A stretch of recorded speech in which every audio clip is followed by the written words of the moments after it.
It is the Pastor's Heart and Dominic Steele, and how do we, as pastors and churches, make the most of social media with the appropriate amount of effort? Liz Fong and Hannah Thiem are our guests. Social media is changing again, just when we thought we had a handle on it. There is more disruption.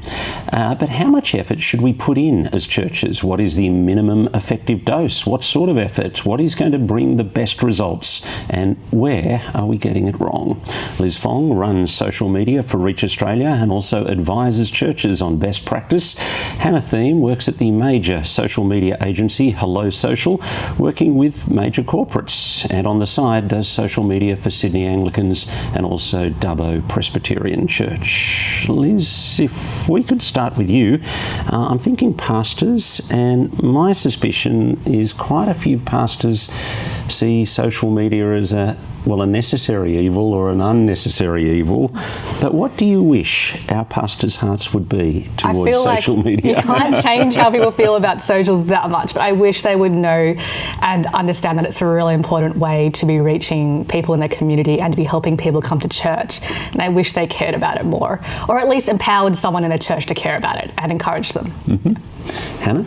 Yeah, I tend to agree with you. I think obviously every senior pastor has a long to-do list and lots of priorities. You've got to do all these things or the kingdom will fall. Exactly, and I think it's easy for social media to be that, it would be nice to do, but kind of falls to the bottom of the list. But I think when we're really looking at mission priorities and what can we do to bring new people into the church, social media actually has a really vital role to play there. And so ideally that should be every pastor's number one, number two priority is how do we see more people saved? And I think social media has a massive role to play in that funnel. And I think you're saying social media for many people is the front porch for the church. Yeah, 100%. I think, 30 years ago you would think of a big banner or you'd think of an ad in the yellow pages or something like that. Then we started going, guys, it's your website. You need to think about having a great website so people can find you. I think social media plays that role. I know for myself, where am I going to eat on Friday night? I'm looking at Instagram, I'm looking at TikTok. When I was planning my Vivid trip around Sydney, I was looking at other people's TikToks to see what they had done when they explored Vivid around the city. Same way when I'm looking for a new church, I actually default to social media first. Same, yep. Now, you've talked about TikTok. Lots of churches, I'd say 90% of churches that my friends lead have Facebook accounts. Perhaps 70, 80% have Instagram accounts, and next to none have TikTok accounts. Does that mean we are just not connecting with the generation of the future? Yeah, pretty much. Look, I think when you look at who's on different platforms, obviously something like Meta, the average age is getting a lot older. So that's your Facebook and your Instagram. What's the average age for Meta? So for Facebook, it does sort of sit to that 45 plus, spanning up to that 65 kind of age group. Whereas Instagram is a lot younger. Lots of teenagers today have Instagram, but TikTok and YouTube are probably the ones where that younger teenage demographic are most active. That being said, there's pros and cons of all of these platforms, strengths and weaknesses, and so it might not be that getting your church a TikTok account is the first step in social media, but it's definitely something to think about because it is a way to reach that younger generation. Who's doing it well, Liz, and what are they doing? The only church I know of that's in this space is MBM Church in Rooty Hill, and they are mostly focusing on youth group, quick little updates about what fun things they're up to in youth group, and it makes me really, really, really want to join their youth group. I have never wanted to join a youth group more than watching their TikTok. I mean, you're not in the demographic. I'm not, but I wish I was a 15-year-old again so I could go to their youth group, because they've made it seem like the most fun, inclusive, beautiful space by watching their socials. And I feel like, people in the area of Rooty Hill are going to get shown those videos because TikTok knows where you're watching from, and they're going to see all of these kids having the best time ever learning about Jesus on their TikTok account. And I'm keen to see what impact that's going to have in their youth group. I was just going to say, just picking up on some of the things that you're saying, MBM's doing really well. they're not using their TikTok to kind of lecture people or tell kids you should be at church. They're actually using it to create a sense of this is the kind of environment. Can you see yourself here? These are the kind of people just like you that you would see at youth group. They're having fun. They are really diverse. Like, it's an inclusive environment, like you said. So they're pushing, I guess, along that show don't tell sort of message. They're showing here's what to expect. Here's a really great time at church, rather than going, here's a Bible lesson or here's a guilt trip or anything like that. How has TikTok changed the other mediums and changed algorithms? And I mean, it is a significant disruptor for social media. Yeah, definitely. Great question. I think the first thing we'll all have noticed is that short form video style content is much more prolific across every platform, whether you're on Facebook or Instagram or even YouTube. They've all got that equivalent of short form video, which does make it harder from a church perspective, because it's one step to go, oh, I need to take a nice photo and I can post that and I can caption that, but another step to go, what can I actually film here? What can I video? But that being said, it also gives so much opportunity, because what you can show in a photo, you can show so much more in a video, whether it is that people like you are here, this is a fun time, this is what the vibe is like. Even those sort of like day in the life style videos, like you could easily imagine doing, come to church with me for the first time. Here's what it was like. Here's me walking through the foyer. Like, for someone who maybe hasn't been to church for a long time, that could give a lot of confidence that you wouldn't get in a still photo or something like that. People are so much more authentic and vulnerable and exposed on TikTok. They talk to camera completely differently, and they talk about their anxieties about life and just are so much more like, I don't know, vulnerable, I would say, on socials than they are. And they just talk to camera very, very differently. So I feel like any people in ministry who want to be filming content on camera, they need to talk to camera differently. Okay, how? So I feel like millennials and boomers, they talk to camera like a TV presenter. They're like, hi, so glad, really excited about Sunday. They kind of are really like put together, they're smiling, they're looking at camera nice. Whereas if you're an 18-year-old on TikTok or someone who's talking to that generation, your camera's slightly shaky, it's like right here, and you're talking about how, like, oh, I'm really, really anxious this morning, I'm going to my job interview. They talk like they're having a one-on-one conversation with someone on a video call. It's a very different style. Yeah, and I think it really is that sense of authenticity and connection. It's not, I'm speaking to the masses, here's a formal presentation, but it's like, here I am speaking to you, letting you know how I'm feeling, what I'm doing. That's where you get that like relatable style content. And I think there's so much opportunity for Christians for it to go, well, I'm someone just like you. Here's what I'm thinking, here's what I'm worried about. Here's how church is helping me. Like, I know for me, I try and think about that when I'm going to work, talking to people, in the office, and go, oh, what did you do on Sunday? Not just saying, oh, I went to church, but, oh, I went to church and they spoke about anxiety, and it's actually really helping me think through this aspect of my job so that it is quite relatable. That's what you're seeing on TikTok, that same level of personal relation. But that then is trickling into the other platforms as well. And so it is disrupting what's happening everywhere. Yeah, definitely. Content is getting much sharper and tighter. People are explaining very complex concepts in less than 60 seconds.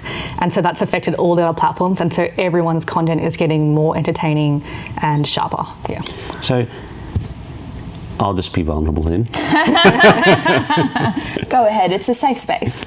I deleted my TikTok account. I had one for, I don't know, a week or something. And I deleted it because I just don't like the Chinese government spying on me. Sure. Are you saying I should just get over that for the sake of the gospel? Based on the last news article I read, because I Googled this week, there doesn't seem to be any proof that that's happening. So I would just say keep an eye on it.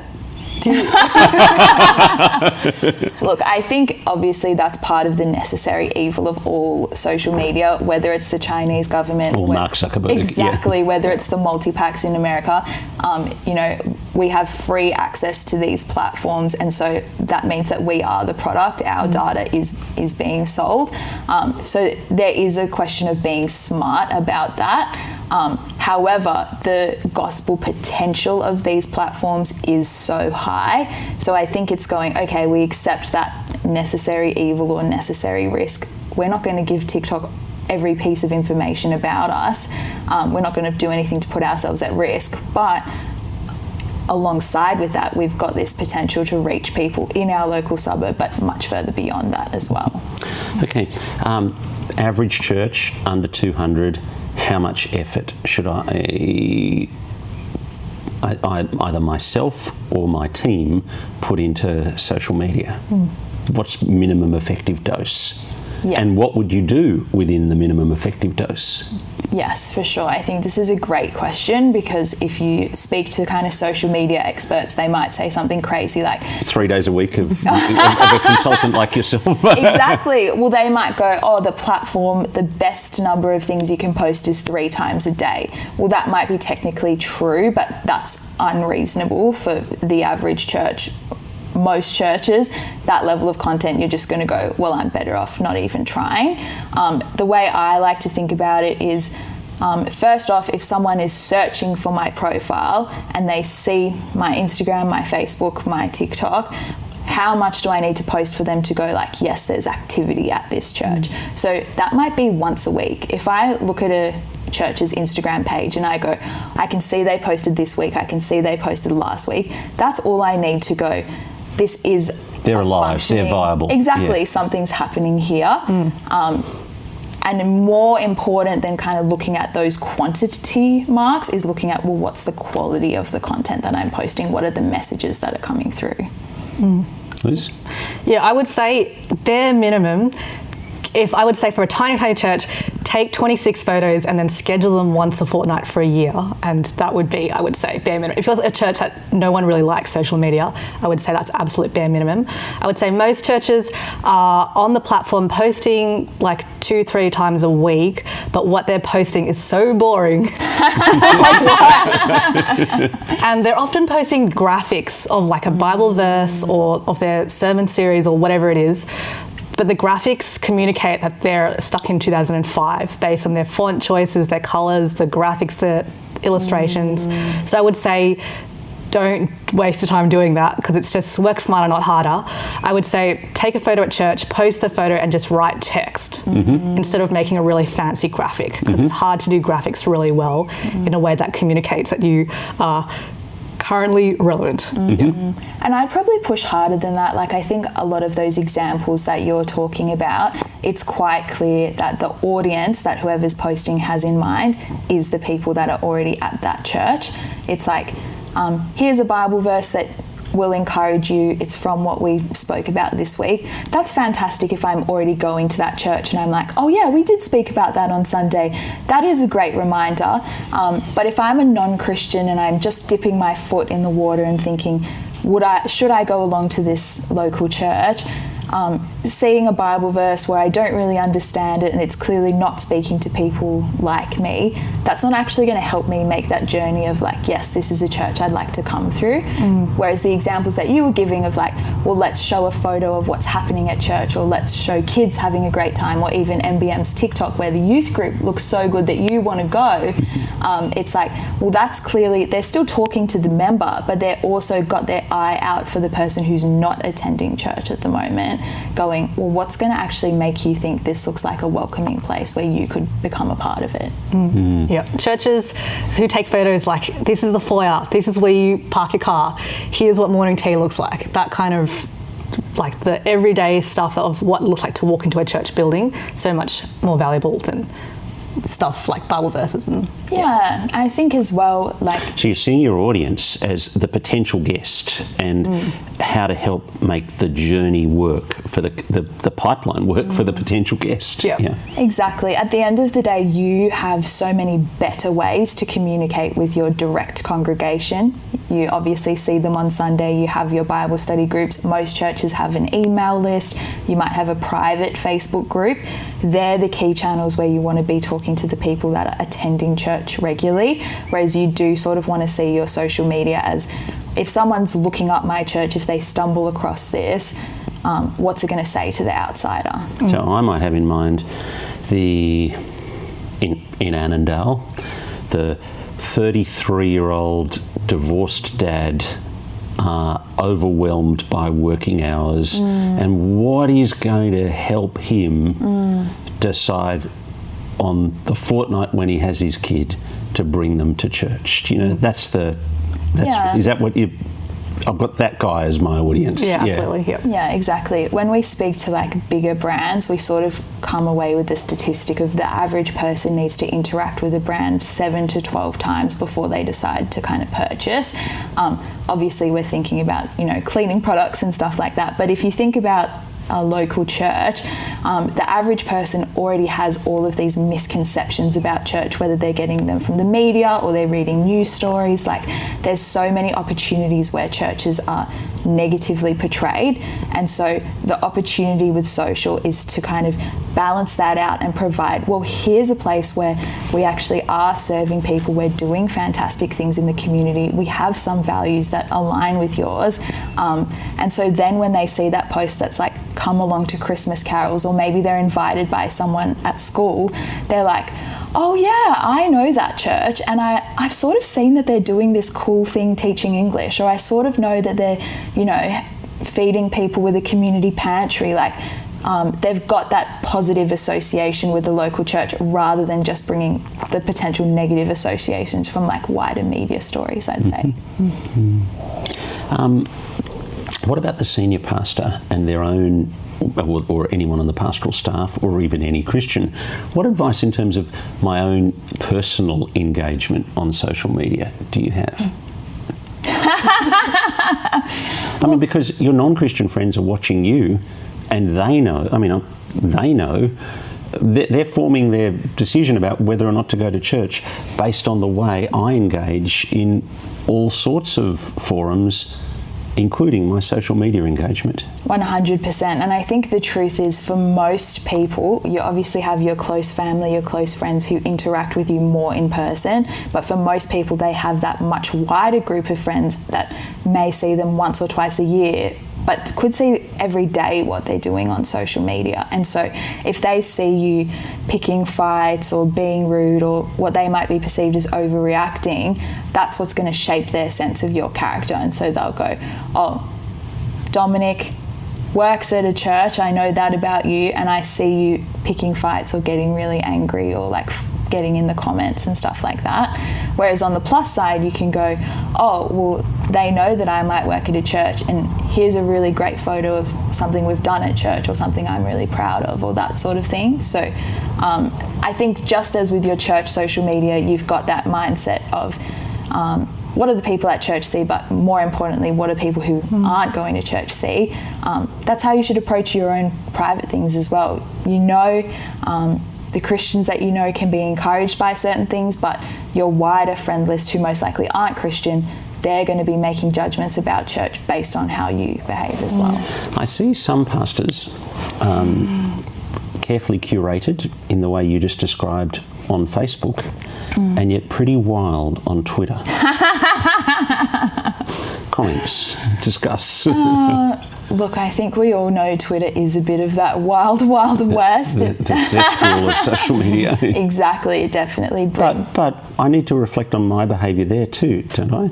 100%. I was going to say, it definitely, as a platform, brings up and encourages those extreme reactions, because that's where you do get response. But Twitter, your Twitter account still is a representation of you and how you interact with the world. And so I've actually spoken to a friend who was looking for a church in Sydney's West, and she decided not to go to that church because of the senior pastor's Twitter. And what she said was, she was like, everything he was posting was true, but I couldn't see any of the loving intent behind it. And I just felt, she's a strong Christian woman. She ended up in a church, but she just felt, that's not who I want as my leader. And so, you know, I don't know that particular pastor personally. I don't know how true his Twitter representation is compared to what he's like in real life. But to think, oh, actually, that was the key point in the decision making. And that's for someone who was always going to end up at a church. Like I said, strong Christian. It was just which one. Yeah. Exactly, it was just which one. Whereas we also want to think about the people who are on the fence either way. Will I go to church or not? That could be the thing that pushes you to go, actually, it's not for me. What about paid ads on Instagram and Facebook? This is my passion point. I think paid ads are so exciting for the local church, particularly because the barrier to entry is so low. So when you look at other kind of advertising forms, you know, whether it's a banner ad or some sort of magazine, the kind of cost to even start can be quite high, whereas on Facebook, on Instagram, you could be spending $2 a day or something like that and still see some impact and see some reach. What I would say, I noticed lots of pastors going, oh, we tried paid ads once, spent $200, didn't see anyone come to church, never did it again, which I think is the wrong way to think about it. What I would really encourage people to think is similar to leafleting, where you might do it every, you know, season. Quarter or so, yeah. This is an opportunity to let people know what's happening at church, what kind of values we have.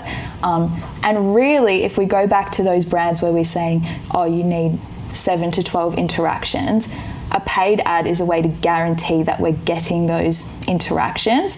But then it might be supplemented by someone in the local playground saying, hey, do you want to come to our play group or something like that? So we've had a really exciting season with Dubbo Presbyterian, where every summer and every winter they run a whole bunch of kind of, I'd say, pre-missional events where they do things like, you know, how to strip your car or how to do bake sourdough bread, like really up that early pre-evangelism. Pre-evangelism, exactly. They would typically put $500 behind advertising maybe 7 or 8 of those events. They'd get people coming along, but more than that, they'd get that interest and awareness of this is an active church, they're getting involved. And then after that period, they'd run a smaller budget of say $100 going, we've got a course starting where you can ask questions about Jesus or you can come to learn about Jesus. And what they saw almost with that funnel approach of like, here's information about things going on at our church, things you could get involved with, things you might agree with, and then running that offer of, hey, actually, if you're interested in church, come along and ask your questions. In their last round, they had 15 people come to that course, and 7 of them said, I came because I saw a Facebook ad, which for me, that's $600, and you've got 7 people who otherwise didn't have that connection with the church in the door. And I think it's a really cool one because I know lots of churches where they put a lot of effort into those pre-evangelism events, but then often kind of go, oh, we're seeing people come to those, whether it's gingerbread or whether it's a clothes swap, whatever it is, but then we don't actually see them make their way to church or make their way to an evangelistic course. So that was really cool to go, oh, by advertising both through social media with a relatively low ad investment, we actually did see those people come along to the course, have that more potential for deep conversations and to get to meet Jesus. Liz? Yeah, I think it's good to remember that if you're not putting money behind your Facebook and Instagram posts, maybe 5-10% if you're lucky of your followers will actually see your content. Because Facebook and Instagram, they have thousands of options of what they could show you on your social media feed. And for you to even get on the top of that list is pretty unlikely unless you're posting extremely engaging content. So yeah, I would say don't even rely on just posting, like people to even see it if you're just posting content without putting money behind it. Yeah, exactly. And again, I think it's what's that bare minimum effectiveness. So it could be that you've got 2 or 3 posts where you're like, well, this shows a really nice diverse range of people, or this is an event that I know people are going to get really excited about, or my local church, they do a lot, we're in Surrey Hills, so they do a lot to kind of help with like homeless people around there. So it could literally be like, well, this is a message of we care about our community. That's worth putting a little bit of budget behind, because we know the other people that live in Surrey Hills will see that, yes, my values align with you. We have to do something to support homeless people. It's such a clear problem when you walk down the street. And so by putting a little bit of budget just behind that post, you're getting in people's attention, you're getting in their feed, and the subconscious thought is like, oh yeah, I actually agree with that church. We have values aligned. And so then when they're invited to scripture, when they're invited to a service, it's like, oh yeah, I already know about that church, and I know they're doing great things. YouTube Shorts. Liz? It's not something I'm prioritising, honestly. It's not. There's limited resources. Instagram and Facebook's my priority, then Instagram, and then TikTok is like a little side project, and then YouTube Shorts, I'll just repost stuff, but I'm not worrying about it, to be honest. I've got limited time. That's really interesting, because it almost contradicts what we were sort of saying about different age groups and stuff. What leads you to push Facebook first? Because for Reach Australia, our main audience are senior pastors. So, so you're pitching at the 45 plus senior pastor, whereas if I want it seems to me that I keep getting older, but I need to be working towards an audience that is more and more distant from me, and so I need to be thinking, what is the younger audience connecting with? And somebody said to me the other day, YouTube is pitched even lower than TikTok, because the kids are on YouTube, and yet there's a younger age limit on TikTok, and I had never thought about that. But Hannah, No, I think that's definitely right. I think parents, whether it's true or not, feel more secure knowing their kids are on YouTube than on TikTok, because there is obviously some of those more parental controls. I think that's definitely right. I guess the pressure relief that I'd want to give you is, it's not necessarily that you, Dominic, need to have an account on TikTok or on YouTube. Just like you would get staff to kind of run the youth group. I assume you're not running the youth group for Village Church. It's an opportunity to go, well, who's someone who uses that platform and fits on that platform?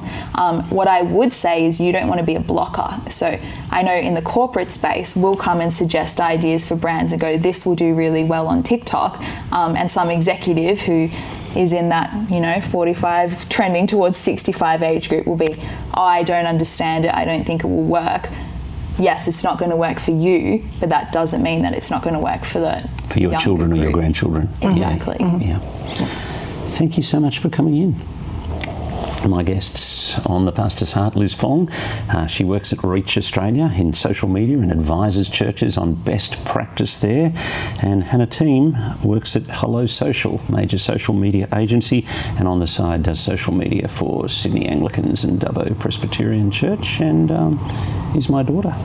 And you've been with us on The Pastor's Heart, and my name's Dominic Steele. We'll look forward to your company next Tuesday afternoon.